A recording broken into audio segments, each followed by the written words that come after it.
당신은 사랑받기 위해 태어난 사람이라는 그런 찬양이 있습니다. 근데 이 찬양이 처음 세상에 알려지게 되었을 때 이 찬양을 예수 믿는 사람들보다도 예수 안 믿는 사람들이 더 좋아하셨던 것 같아요. 그래서 길거리를 가다 보면 이 찬양이 막 울려 퍼집니다. 어젯밤에도 이제 주일을 준비하고 한 2시쯤에 오늘이죠. 오늘 새벽 한 2시쯤에 집에 갔는데 어느 날부터 저희 아파트 지하 주차장에는 늘 클래식 음악을 틀어줘요. 참 좋아요. 저희 아파트에 이제 이렇게 건의함 같은 것도 만들고 그래서 이렇게 자꾸만 이제 건의하고 이러는데 어느 날부터 클래식 음악들이 계속 나오는 거예요. 사실 지하라고 하는 공간은 조금 음침하고 좀 불편하잖아요. 그런데 그곳에 음악이 있으니까 생기가 있어요. 근데 한 2, 3일 전부터 캐롤을 틀어주는 거예요. 캐롤을 듣는데 오늘 새벽에는 어떤 캐롤이 나왔냐면 기쁘다 구주 오셨네 그게 나와요. 그리고는 또 그 다음 그 곡이 끝나니까 고요한 밤 거룩한 밤 찬송가에 있는 캐롤들이 나와요. 물론 이제 캐롤들 쫙 해가지고 이제 계속 이제 자동으로 이제 나오게 했겠죠. 그러면서 제 아이가 그런 얘기를 해요. 와, 이거 완전 교회 수준인데? 그런 거죠. 근데 사람들이 당신은 사랑받기 위해 태어난 사람 이 찬양을 정말 좋아했어요. 왜 사람들이 그렇게 이 찬양을 좋아했을까요? 그것은 사람들이 사랑받기를 원하는 거예요. 사람의 마음에는 사랑에 대한 그러한 갈망이 있습니다. 그래서 내가 아무리 물질이 많고 돈이 많고 또 내가 아무리 건강하고 또 내가 아무리 사회적 명예를 가져도 내가 사랑을 받지 못하면 그에게는 만족감이 없는 거예요. 그러나 물질이 좀 부족해도 심지어는 건강도 좀 어려움이 있어도 또 사회적으로 그렇게 사람들에게 유명하지 않아도 내가 누군가에게 사랑을 받고 있다는 그 사실을 알면 그 사랑을 느끼게 되면 그는 삶의 희망을 가지고 살아요. 나를 사랑하는 사람을 실망시키지 않기 위하여 더 열심히 살아요. 그 사랑 때문에 그는 삶의 소망을 가지고 산다니까요. 근데 중요한 것은 사람들의 그 사랑에도 상당히 힘이 있지만 우리는 사람의 사랑으로 인하여서 실망할 때도 참 많습니다. 저 사람이 나를 사랑하는 것 같았는데 어느 날 배신하는 거죠. 저 사람이 나를 정말로 사랑하고 너밖에 없다고 야 우리는 친구잖아 내가 너 사랑하는 거 알지? 막 이랬는데 나를 결국 이용하더라는 거예요. 사랑하는 줄 알았는데 사랑이 아니라는 사실을 아는 순간 우리는 깊은 인생의 수렁에 빠질 때가 있습니다. 사람의 사랑에 실망해서 이제는 더 이상 나는 사랑하지 않을 거라고 울며 불며 살았던 그런 순간들이 우리에게 있습니다. 그런데 오늘 하나님께서 우리에게 주신 말씀에 보면은 하나님이 세상을 이처럼 사랑하사 독생자를 주셨다 이렇게 말씀하고 계세요. 하나님께서 우리를 사랑하시는데 어떻게 사랑하시냐? 독생자를 주실 만큼 우리를 사랑하신다는 거예요. 여러분 사랑에는 3가지 요소가 있습니다. 그 첫 번째 요소가 뭐냐면 헌신이에요. 주는 거예요.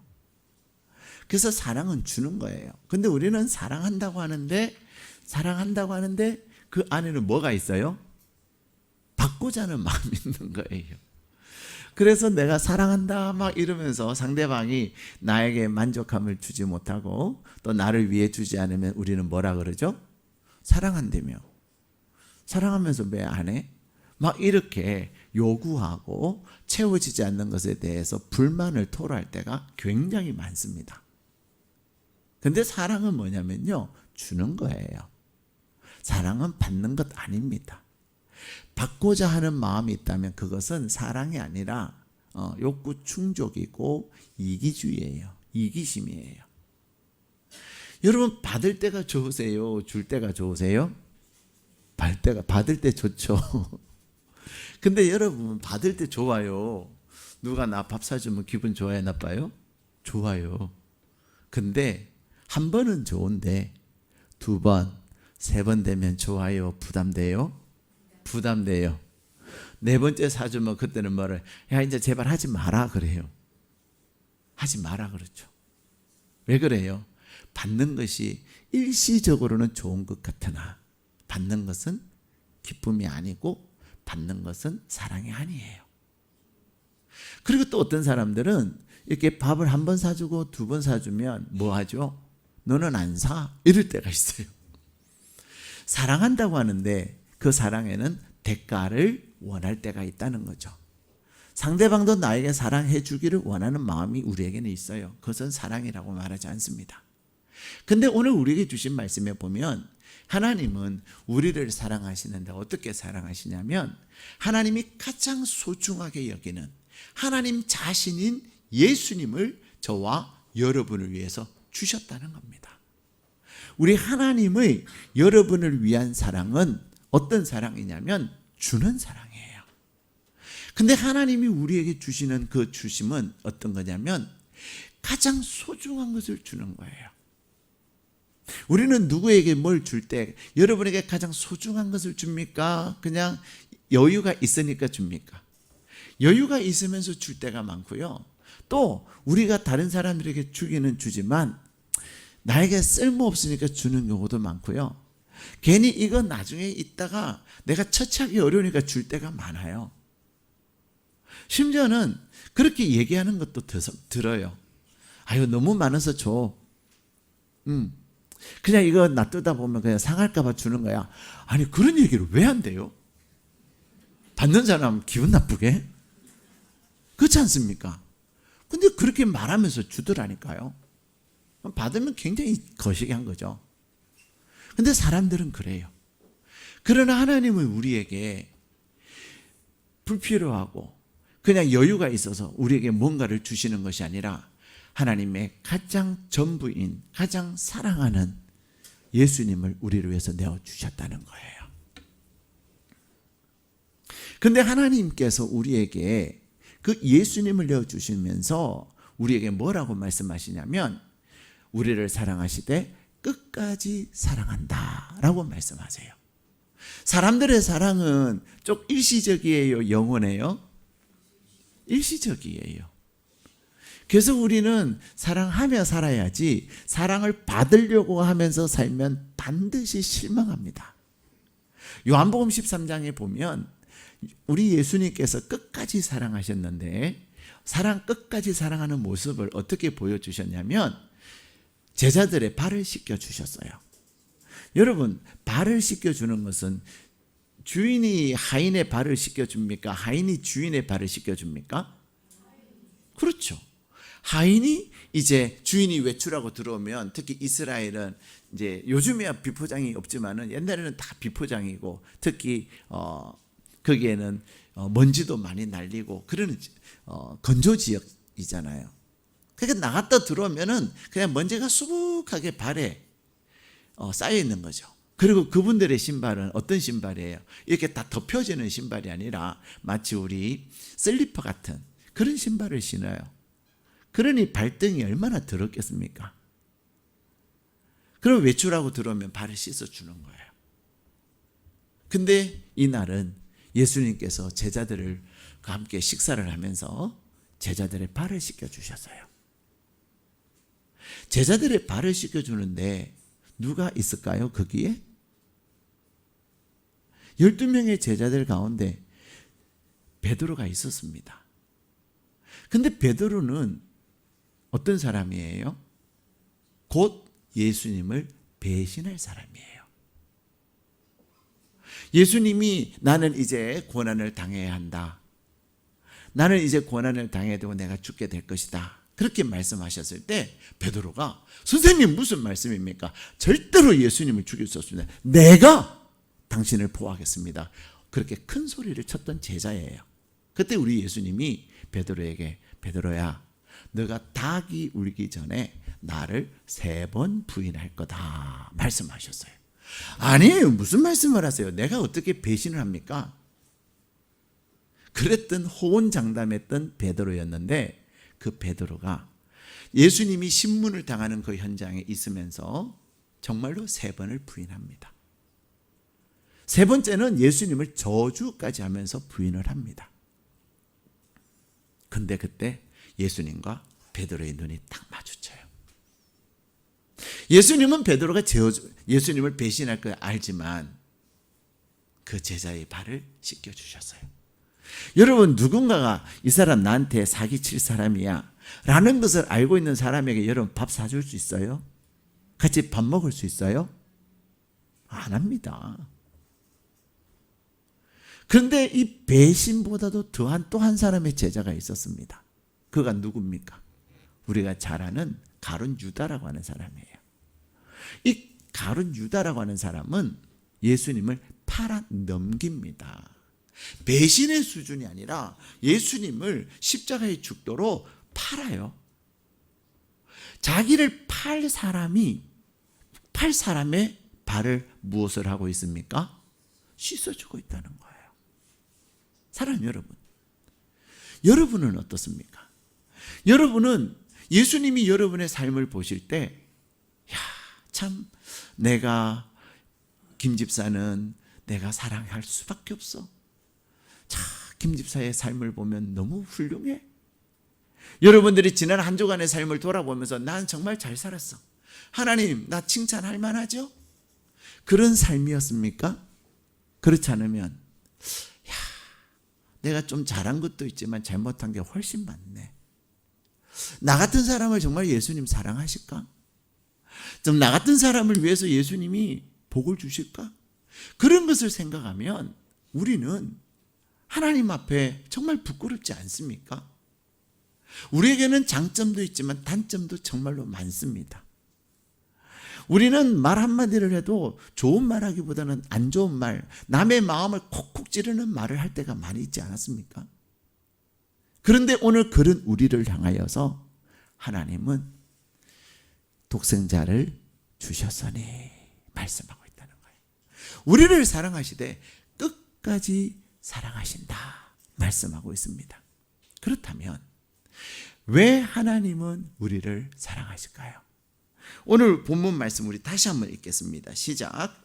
하나님이 세상을 이처럼 사랑하사 독생자를 주셨으니 이는 그를 믿는 자마다 멸망하지 않고 영생을 얻게 하려 하심이라. 아멘. 하나님이 우리를 사랑하시는 이유가 있습니다. 예수님을 우리 위해서 내어주시면서까지 사랑하신 이유가 있는데, 그 이유는 뭐냐? 바로 우리에게 영생을 주시기 위해서 사랑하신다는 거예요. 저와 여러분은 영원히 죽을 수밖에 없는 죄인입니다. 우리는 영원히 죽을 수밖에 없는 죄인인데, 하나님은 우리를 영원히 죽을 수밖에 없는 저주의 상황에서 우리를 구원하여 주셔서 영생을 주시기 위해서, 하나님의 자녀 삼아 주시기 위해서 우리를 위해서 예수님을 내어주셨다는 거예요. 하나님은 우리에게 이렇게 말씀하십니다. 영접하는 자, 곧 그 이름을 믿는 자들에게는 하나님의 자녀가 되는 권세를 주셨으니 말씀하고 있습니다. 저와 여러분은 하나님의 자녀가 아니었지만 예수님이 나를 위해서 십자가에서 죽으시면서 나의 모든 연약함과 나의 모든 죄를 위해서 십자가에서 죽으신 그것을 믿는 자에게는 무엇을 주셨다고요? 하나님의 자녀가 되는 권세를 주셨다는 겁니다. 저와 여러분에게 무엇을 주셨냐면 영생을 주셨다는 것입니다. 우리는 살아가면서 실수할 수 있습니다. 우리는 살아가면서 나의 연약함을 드러낼 때가 있습니다. 그러나 우리의 모든 죄를 예수님께서 십자가에 죽으심으로 이제는 그것을 깨끗이 씻어주셨다는 것을 믿는 자는 하나님의 나라를 유업으로 얻을 것을 약속하여 주셨습니다. 사랑하는 여러분, 하나님의 자녀가 갖는 권세가 어떤 것인 줄 아십니까? 하나님은 아담과 하와를 만드시면서 생육하고 번성하고 땅에 충만하라, 땅을 정복하라, 그리고 다스려라 말씀하셨어요. 하나님은 우리에게 다스리는 권세를 주셨어요. 여러분이 하나님의 자녀라는 그 사실을 믿고 확신할 때 우리는 예수님이 귀신을 향하여 명령하셨을 때 귀신이 떠나가요. 예수님이 병을 향하여서 명령하셨을 때 병이 떠나가요. 예수님이 자연을 향하여서 바람아 잔잔하라 명령하셨을 때 자연이 예수님의 명령 앞에서 잔잔해졌습니다. 심지어 우리 예수님이 죽은 자를 향하여서 이런 나오라 나사로야 나오라 라고 명령하셨을 때 나사로는 무덤에서 나왔습니다. 예수님이 제자들을 부르실 때 나를 따르라 했을 때 어부였던 사람들도 따르고 또 세리였던 사람들도 예수님의 그 말씀 앞에서 따랐다니까요. 다시 말하면 예수님께서는 우리에게 뭐라고 말씀하시냐면 너희가 나를 믿으면 내가 한 일을 너희도 하리라. 요한복음 14장 12절에 이렇게 말씀하셨어요. 하나님은 저와 여러분을 하나님의 자녀 삼으셔서 예수님이 이 땅에서 행하신 그 일들을 여러분도 행하며 살기를 원하시는 것입니다. 오늘 간증하신 우리 변정아 성도님, 정말로 한 5, 6분의 짧은 시간에 간증한다는 것이 그의 삶을 얘기하기에는 정말로 부족해요. 그런데 분명한 것은 우리 변정아 성도님이 하나님의 자녀가 됐다는 거예요. 그래서 하루는 막 원주에서 오는데 사단이 예배의 자리에 못 가게 하는 거죠. 근데 막 너무 아파요. 출발하려고 하면 배가 아픈 거예요. 야, 내가 이러다가 파주에 가다가 잘못되면 어떡하나. 고속도로에서 어떻게 할 수 없으면 어떡하나. 파주에 가는데 더 아프면 어떡하나. 그런 염려와 걱정이 있겠습니까? 없겠습니까? 있지요. 그런데 처음에는 아파서 못 갔어요. 그랬어요. 그래서 제가 변정아 성도님 교회 할 때 아프면 그냥 오세요. 교회 오면 낫습니다. 교회 오면 낫습니다. 그랬더니 진짜 어느 날부터는 출발하시더라고요. 근데 신기한 것은 정말로 파주 오면 안 아파요. 예배를 얼마나 잘 드리고 편안하게 예배 드리고 그리고 신나서 다시 원주로 가셔요. 그러던 어느 날 이제는 본인이 나사렛 예수님의 이름으로 명하노니 병은 떠나 가라. 나사렛 예수님의 이름으로 명하노니 나에게 방해하는 귀신은 떠나 가라. 선포하게 된 날이 있었어요. 근데 정말로 그렇게 선포하니까 아프던 배가 안 아프더라는 거예요. 왜 그렇습니까? 변정아 성도님, 예수 믿은 지 1년 8개월 된 새내기지만 또 그 당시에는 1년 8개월도 안 됐지만 그에게 내가 하나님의 자녀인데 내가 명령하고 선포하면 하나님이 그렇게 하실 것을 믿는 거예요. 지난 주간에도 우리 성도님이 그런 얘기를 하시더라고요. 그 집에는 아들이 둘인데 두 아이가 다 아팠대요. 근데 맞아, 내가 하나님의 자녀지.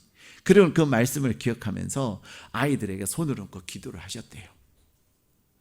근데 놀라운 일은 한 아이는 나았더라는 겁니다. 90%. 한 아이는 아직 낫지 않았지만 그분의 고백이 참 멋있었어요. 지금은 낫지 않았지만 분명히 나을 거예요. 믿음의 고백을 하시더라는 거예요. 사랑하는 여러분, 오늘 하나님께서 저와 여러분을 하나님의 자녀 삼으시고 예수님을 내어주시면서까지 사랑하신 이유가 뭐냐? 하나님이 이미 여러분에게 주신 하나님의 자녀의 권세, 다스리고 정복할 수 있는 그 권세와 능력을 여러분에게 회복시키시기를 원하는 것입니다. 여러분은 여러분 자신을 자꾸만 여러분의 눈으로 바라보니까 능력이 없는 것 보이고 능력이 없는 것 같고 할 수 없는 것 같고 안 된다고 생각을 하십니다. 그러나 우리 하나님은 내게 능력 주시는 자 안에서 내가 모든 것을 할 수 있다라고 사도 바울이 고백한 것처럼 여러분이 하나님의 능력을 구하고 이미 여러분에게 주신 그 권세를 가지고 명령해 보세요. 여러분이 아프시면, 안 그러면 또 다른 분이 아프시면 정말로 병아 떠나가라 명령해 보세요. 예수님의 이름으로 명하노니 병은 떠나가라 선포해 보세요. 놀라운 일을 여러분이 경험하게 될 것입니다.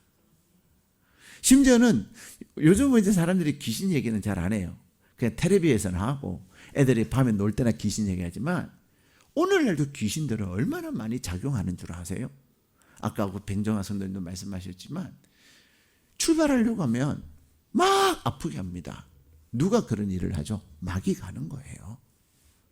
그런데 명령하고, 그런데 내가 가면 낫는다는 믿음을 가지고 움직였을 때, 출발했을 때 마귀들의 그 방해는 떠나가는 거예요. 여러분, 갑자기 사람들 막 혈기 부리는 사람들이 있잖아요. 그죠?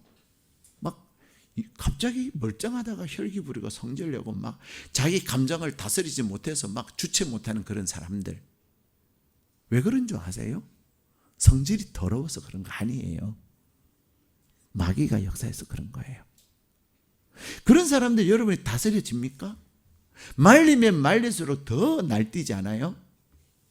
이제는 말리지 마시고 여러분이 한번 해보세요. 나사렛 예수님의 이름으로 명하노니 혈기를 부리게 하는 것은 떠나가라. 혈기를 부리게 하는 마귀는 떠나가라. 떠나가라. 선포해 보세요. 저는 그런 경험들이 많아요.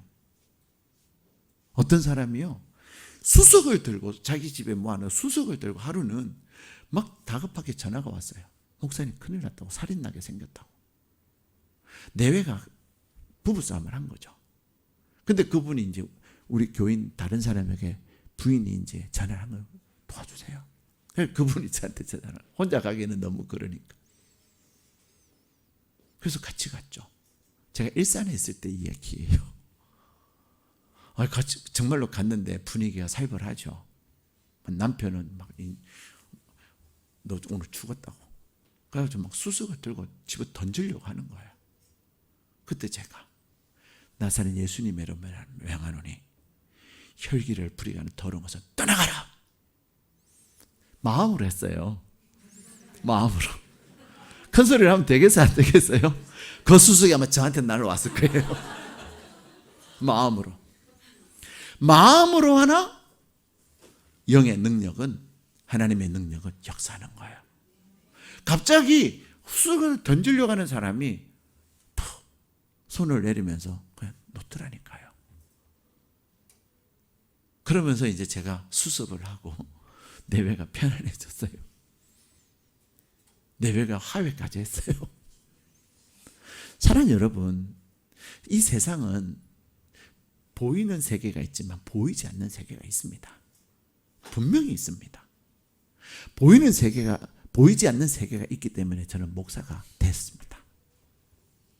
저는 선교를 갔다가도 인도네시아 선교를 갔는데 예배를 마치고 나니까 갑자기 선교사님, 목사님, 아픈 사람이 한 사람 있는데 기도 좀 해주시면 안 될까요? 그러더라고요. 그래서 내가 아픈 사람이 있다니까 기도해 주러 갔더니 그 사람이 아픈 게 아니고 귀신이 발작을 한 거예요. 막 날뛰는 여자분, 한 40대 중반의 여성이에요. 그래서 가서 주의 보혈 능력이 있도다, 주의 피 믿으오, 주의 보혈 그 어린 양의 매우 귀중한 피로다. 다 찬양을 했습니다. 몇 번 같이 간 분들하고, 또 그때 아이들도, 중고등 아이들도 있었는데 같이 찬양을 했습니다. 그랬더니 이 귀신들은요, 예수님의 보혈을 엄청 싫어해요. 왜냐하면 예수님의 보혈에 능력이 있거든요. 예수님의 보혈로 저와 여러분이 하나님의 자녀가 됐거든요. 예수님의 보혈의 능력으로 사망의 권세를 깨뜨리셨거든요. 그러면서 막 못 부르게 막 절에 와가 저한테 달라드는 거예요. 그래서 저도 그분의 손을 딱 잡았죠. 여성인데요, 얼마나 힘이 센지 몰라요. 그래도 우리가 객관적으로 보면 물론 저보다 힘이 센 여성분들도 계실 수 있겠지만은, 그래도 객관적으로 보면 남자가 힘이 세잖아요. 근데 귀신이 역사하면요, 남자를 압도합니다. 그래서 저도 쥐 하면서 붙들면서 계속 찬양하게 하고 예수의 이름으로 선포하는데 한 2시간 동안 씨름하고요. 결국은 귀신이 떠났어요. 그러면서 너는 언제 들어왔냐? 그랬더니 그분의 딸이 자살을 한 거예요. 그때 그 충격 때문에 이분이 막 슬프잖아요. 맨날 딸 생각하고 맨날 우울해하고 그러는 가운데 확 귀신이 들어와가지고 이 사람에게 자기의 집을 만든 거죠. 사랑하는 여러분, 오늘 하나님은 누구에게 하나님 영생을 얻게 하신다고요? 그를 믿는 자. 그가 누굽니까? 예수님을 믿는 자. 영생을 얻는다고 하는 것은 하나님의 자녀의 권세를 얻는 겁니다. 사랑하는 여러분, 하나님이 여러분에게 이미 하나님의 자녀의 권세를 주셨습니다. 왜냐하면 여러분은 하나님이 만드신 자이기 때문에. 그런데 하나님이 주신 그 권세를 내가 사용할 수 있는 것은 예수님이 나를 위해 행하신 일을 믿을 때 가능한 거예요. 여러분이 이번 한 주간 생활하시면서 정말로 명령해 보세요. 선포해 보세요. 버스야 오너라. 버스, 그럼 여러분 웃으실 거예요. 왜냐하면 요즘 정류장에 다 몇 분 후에 도착합니다. 그죠?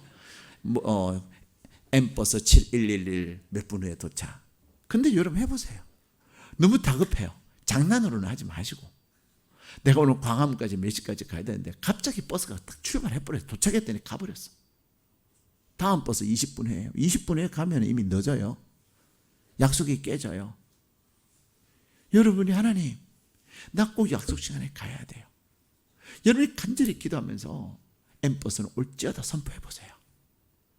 분명히 20분 후에 도착하겠다는 버스가 올 수 있고요. 두 번째는 갑자기 전화가 와서 어떻게 미안해 오늘 30분만 좀 늦추면 안 될까? 그렇게 전화가 오더니 둘 중에 하나는 분명히 일어납니다. 사랑하는 여러분, 오늘 하나님은 저와 여러분에게 말씀하십니다. 예수님을 믿는 자는, 다시 말하면 예수님을 나의 주로 모신 자는 영생을 얻고 하나님의 자녀가 되는 권세를 주실 것을 약속하셨습니다. 오늘 우리 변장하 성도님, 저분은 얼마나 괴로웠겠습니까? 약을 먹어도 약이 안 돼. 진통제를 먹어도 안 듣고, 병원에 가도 병만 없는 나는 아파 죽으려고 그러고, 얼마나 고통스러웠으면 술로 세월을 보내야 했던 사람이지만 하나님은 저분을 사랑하셔서 구원의 은혜를 경험하게 하신 거예요. 장례식에 갔다가, 이 무속인들은요, 무속신앙을 가지고 장례식에 안 간다 그러잖아요. 근데 그날 장례식에 갈 마음을 가지고 원주에서 파주까지 와가지고 장례식에 참여했다가 그날 하나님이 주시는 평안을 누리고, 그리고 그날부터 이제 내가 하나님을 믿으면 내가 치유받을 것에 대한 소망을 갖고 하나님 앞에 나왔을 때 하나님이 하나님의 자녀의 은혜를 누리게 하신 것입니다. 사랑하는 여러분, 여러분은 지금 어떤 일로 고통당하고 있습니까? 어떤 일로 힘들어하고 있습니까? 하나님은 여러분에게 영생을 주시고 하나님은 여러분에게 하나님의 자녀의 권세를 누리게 하시기 위해서 오늘 이 자리에 부르셨습니다. 그러므로 여러분이 그 주님을 받아들일 때, 예수님 나에게 오셔서 나의 주인이 되시고 나에게 오셔서 나의 모든 죄를 용서하여 주시고 이제는 하나님의 자녀가 되게 해달라고 여러분이 하나님을, 예수님을 초청할 때 오늘 여러분에게 하나님이 주시는 놀라운 은혜를 경험하게 될 줄로 믿습니다. 오늘 이 시간 함께 기도할 때 여러분의 삶에 예수님을 초청하기를 원하시는 분은 저를 따라서 기도하시면 좋겠습니다.